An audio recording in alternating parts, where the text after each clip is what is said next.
Привет! Сегодня продолжаем работать над моделями от АВД. И на этот раз сегодня на сборке газон. Причем газон интересный, самосвальным кузовом. Причем это сельскохозяйственный самосвальный кузов. И газон представляет из себя позднее исполнение машины, что в принципе можно увидеть по индексу. То есть уже индекс более современный, четырехзначный, где шифруется номер завода, класс автомобиля и, собственно, порядковый номер модели в палитре автомобиля. Эта модель выходила в АВД примерно 2 или даже 3 года назад. Собственно, она с тех времен у меня и лежит. На обратной стороне другие модели от АВД. Тоже это газончики в разных исполнениях. Интересная чистящая машина, фургоны, пожарная автолестница, но ее уже, кстати, совсем не найти. Заправщик и автомобиль, который перевозит баллоны с газом. Собственно, сейчас как-то модели именно газончиков тяжело найти в свободной продаже в обычных магазинах, интернет-магазинах. Только с рук найти. Но тем интереснее будет эта сборка, поскольку приоритеты очень интересно собирать. Это модель старой генерации АВД, то есть тут нету схемы окраски, к сожалению. И интересная кабина. Причем я знаю, что многие путают газоны со 130-ми зилами. И действительно, их очень легко спутать, поскольку у них очень похожая форма кабины. Понятно, что это капотная капоновка, но при этом газоны, они заметно меньше. То есть они и кабина у них уже, и короче, и немножко другая решетка радиатора. Собственно, вот так вот выглядит кузов самосвальный с откидывающимся бортом. И на готовой модели можно будет сделать откидывающийся кузов. Я сделал несколько подсборок. Собственно, подсборка с рамой, где есть двигатель, бампер и основа и подрамник для самосвального кузова. Причем это сельскохозяйственный самосвал, он может откидываться и в боковые стороны тоже. То есть вот так-то, вот так. Но на модели сделано именно назад. Также салон я собрал. При этом надо подобработать кабину, потому что вот тут бывают следы литья, и они на готовой модели тоже видны. И вот бывают кромки вот тут на крыльях. Их тоже бы надо вот так вот подзачистить. Также бывают заплывы материала на нижних частях дверей. Вот на этой двери нормально, а вот на этой двери вот прям заплыв есть. И его надо бы подшкурить обычным надфилем. Конечно, надфили затупливаются от такой работы, но зато они довольно-таки точные. И вот, кстати, вот интересно по крылу, вот он еще заплыв половинки формы. Тоже надо обработать. Вот и в принципе кабина готова идти в окраску. При этом хочу сделать сельскохозяйственный образец, такой старенький, не видавший вида. Так что, в принципе, если что-то у меня не получится обработать нормально, я сделаю сколы. Так, и вот передняя облицовка радиатора, вернее, передняя облицовка кабины. И вот так вот она будет выглядеть на готовой модели. Собственно, даже не знаю, красить ее в цвет или оставить другим цветом, чтобы интереснее модель смотрелась. То есть вот так вот. Вот, так что, в принципе, в таком составе модель можно отправить в окраску.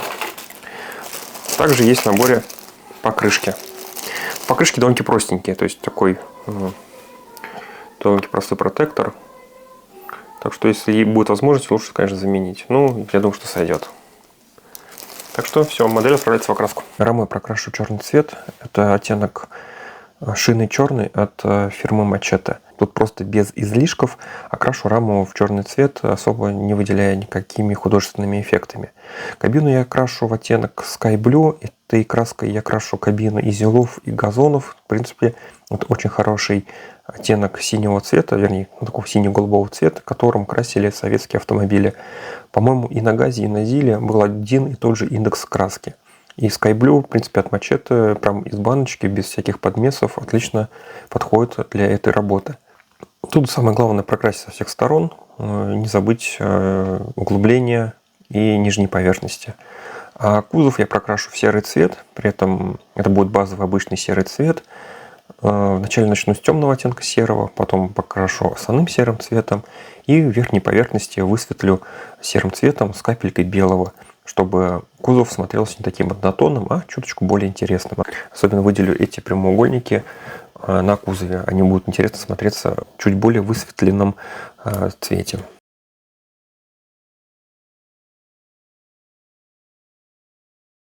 После окраски у меня получилась такая кабина. В принципе, без грунта вполне неплохо получилась окраска.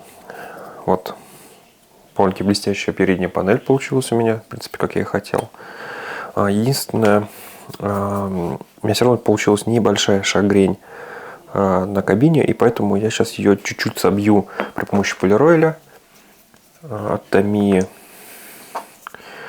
Так, я все равно хочу сделать машину такую довольно поездившую, поэтому я особо так не буду сильно добиваться блеска, ну так, чтобы был просто ровный слой. Тем более я все равно буду носить сколы, и заодно посмотрю, как будет держаться краска после полироля без грунта. Мне прям интересно, потому что все время я красил с грунтом, ну вроде как везде, в гайдах там, в интернете пишут, на форумах. Обязательно грунтуйте модели от АВД, особенно кабины, потому что кабины из металла, очень фигово краска типа ложится. Ну, не знаю, вроде бы Мачете неплохо себя показала. Вроде бы даже не стирается. Вот так вот я провожу полиролем. Надо будет посмотреть, конечно, за этим опытом. Никогда без грунта не красил, поэтому даже так стремновато. И при этом у меня не получилось сильного матового эффекта, как это обычно. О, кстати, сразу полируется зеленка сразу, что в принципе меня даже радует. Да, в принципе я доволен окраской.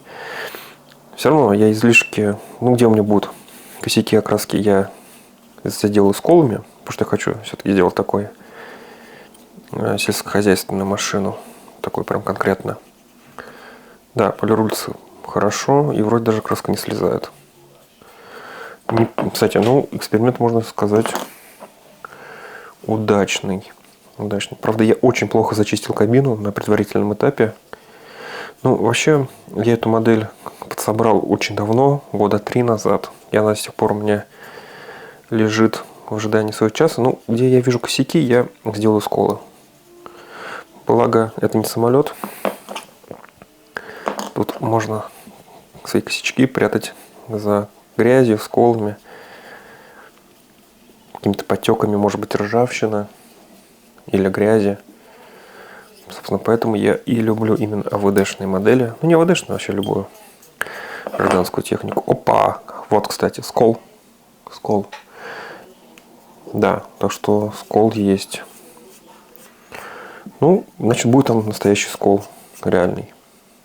Но ничего страшного. В принципе, я так и планировал. Так что вот так вот. Также мне нужно окрасить салон, в частности, прокрасить диван и внутренние дверные карты. Обычно внутренние дверные карты красятся в цвет кузова, собственно. Тут я особо не парюсь, вот так вот прокрашу. Ну, вообще их особо не будет видно, поэтому можно тут так особо неаккуратно делать. Хотя я раньше оставлял все черным, в принципе, не сильно видно на готовой модели, поскольку там все равно тень, только если фонариком там светить, не знаю. Поэтому особо так не стараюсь. Конечно, мачетовские краски лучше использовать под аэрограф. В темно-стальной цвет я крашу двигатель на раме. Конечно, лучше его окрашивать отдельно, мне кажется, но в принципе его тут не сильно будет видно. Что-то можно чуть-чуть так подхалтурить. Ну, так чисто обозначить, что двигатель есть. Ну и сам двигатель тут очень упрощенный. Даже, видите, нету верхней части. Поэтому надо просто обозначить, что двигатель у модели есть. И я думаю, этого будет более чем достаточно. Поработано с покрышками. Опять тут есть шов посерединке. от литьевой формы. Собственно, я его зачищу. Конечно, покрышки тут не самые идеальные. У узелов 130-х покрышки лучше сделаны ОВД. Ну, есть какой-то протектор небольшой елочки. И, в принципе, все. Елочку ставим как бы смотрящей в сторону направления движения. Вот. Я срезал штыри, держащие. Вот. И поэтому покрышка очень легко села на свое место. Все. Вот так вот надо сделать и с последующими покрышками. А тут я применил лайфхак. После полировки полироль забивается в углубление рельефа модели. И я все думал, как ее лучше вымывать. И оказалось, что при помощи аэрографа, то есть аэрограф используется как керхер под давлением водой, вымывается очень хорошо остатки полироля без повреждения окрасочного слоя. Сейчас я буду носить сколы. Для этого буду использовать спонж. Вот такой вот рваненький специально я беру. Такой вот рваненький. Чем рванее, тем интереснее будет рисунок сколов. Вот так вот набираю на спонж краску. Обмакиваю чуть-чуть об салфетку. Вот, и наношу сколы. При этом у меня тут образовались естественные сколы. Естественно, я их тоже спрячу. При этом я буду использовать несколько цветов сколов. Вот такие у меня будут ржавые. Собственно, где-то в районе колесных арок наношу сколы. Внизу дверей. Тем более мне тут не понравилось, как я зачистил. Вернее, не зачистил некоторые огрехи литья. Поэтому я их так замаскирую. Вот. Так, вот этот скол мне не очень понравился. Вот.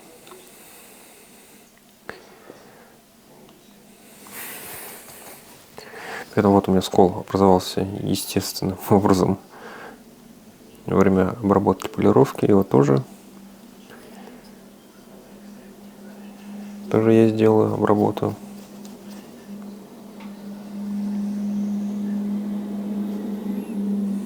Вот, так что будет у меня такой бывалый самосвал. В принципе, как я изначально и планировал. Так, все-таки мне не очень нравится коричневый цвет. Сейчас я возьму более потемнее, более темный цвет.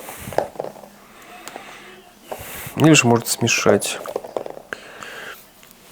В принципе, подойдет и черный цвет сколов. Вот такой вот черный.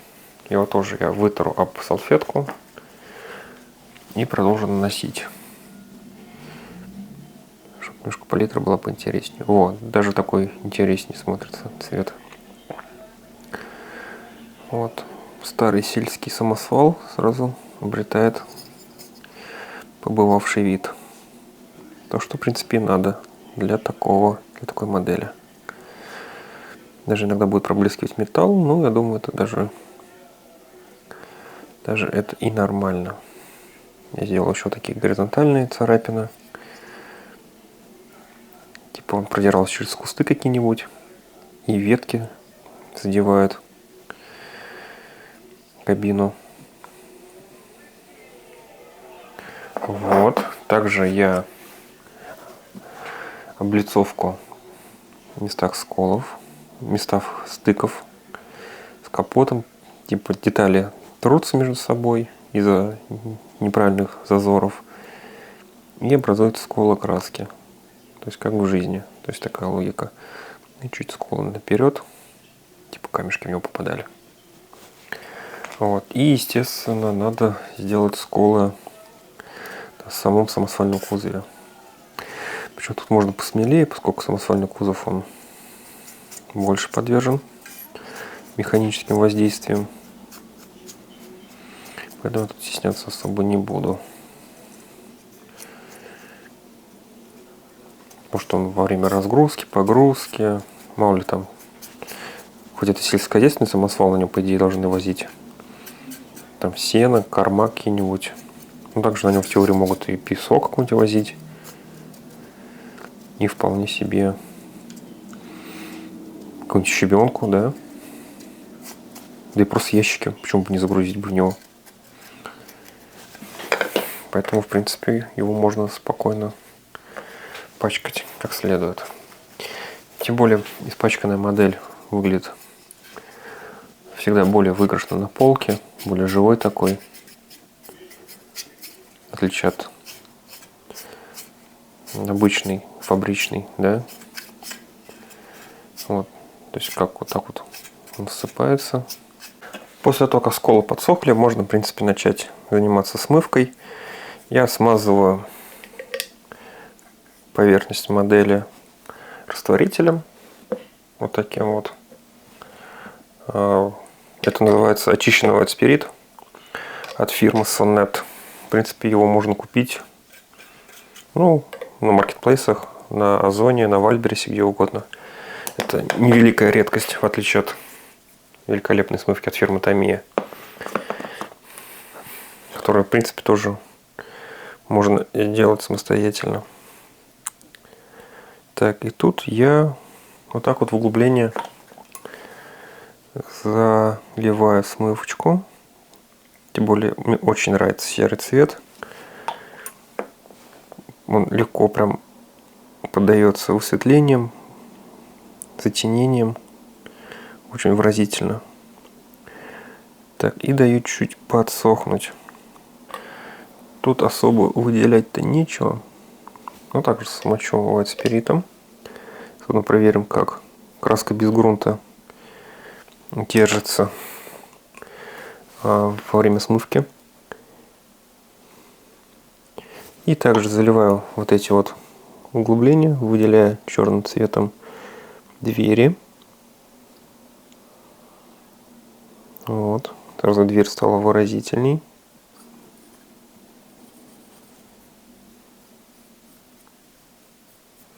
О, получилась довольно-таки такая объемная, интересная передняя облицовка. То, что надо.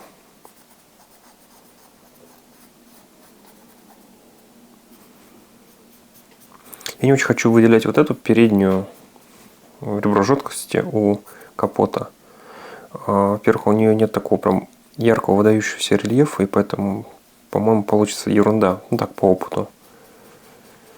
Потом обратите внимание, что вот тут вот я как бы дополнительно рисую с видом от переда назад, в двери направления.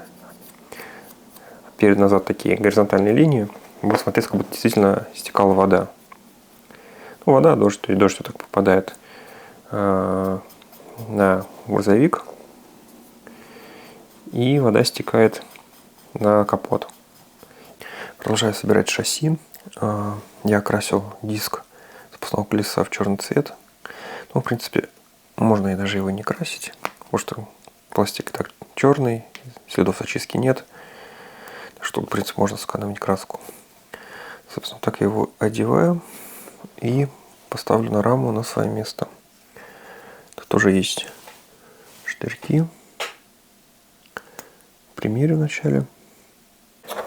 Пока у меня все сохнет, я займусь ручками дверными.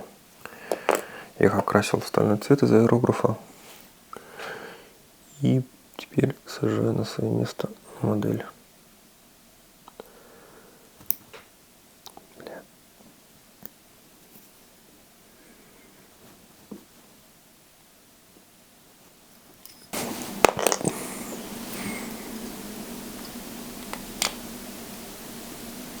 Вот, и теперь фара. Да, кстати, по поводу облицовки.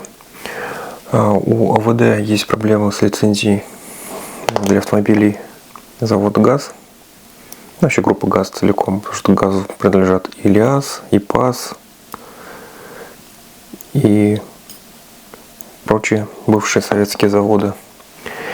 И поэтому то, что касается маркировки, у моделей маркировки заводов, брендов, знаков нету ОВД. Соответственно, тут на передней облицовке должны быть буквы ГАЗ. Раньше были дополнения специальные, То есть была смоляная радиаторная решетка с правильной гравировкой, но, увы, сейчас ее уже не найти, так что приходится довольствоваться тем, что есть. Либо же, может, как-то 3D спроектировать и печатать ее. Вот. Не знаю, может, так как-то придумать в последующем. Но будем считать, что это такой колхозный вариант без эмблемы ГАЗ. Я одел перчатки, чтобы не заляпать стекла отпечатками пальцев, поскольку это частичная такая проблема есть. И сейчас буду вклеивать остекление на кабину. Я использую клей для прозрачной детали от Zip. В принципе, можно использовать клей ПВА. Суперклей лучше вообще не использовать, потому что если суперклей попадет на прозрачную деталь, то она станет просто мутной, и установить деталь будет очень сложно только полировкой. Вот. А этот клей для прозрачной детали от Zip, вернее, это Pacific. Он даже если вы обляпаетесь, то при помощи воды и спирта можно легко восстановить деталь, почистить ее. Вот. Единственное, я убрал штыри, потому что с этими штырями стекло не влезало.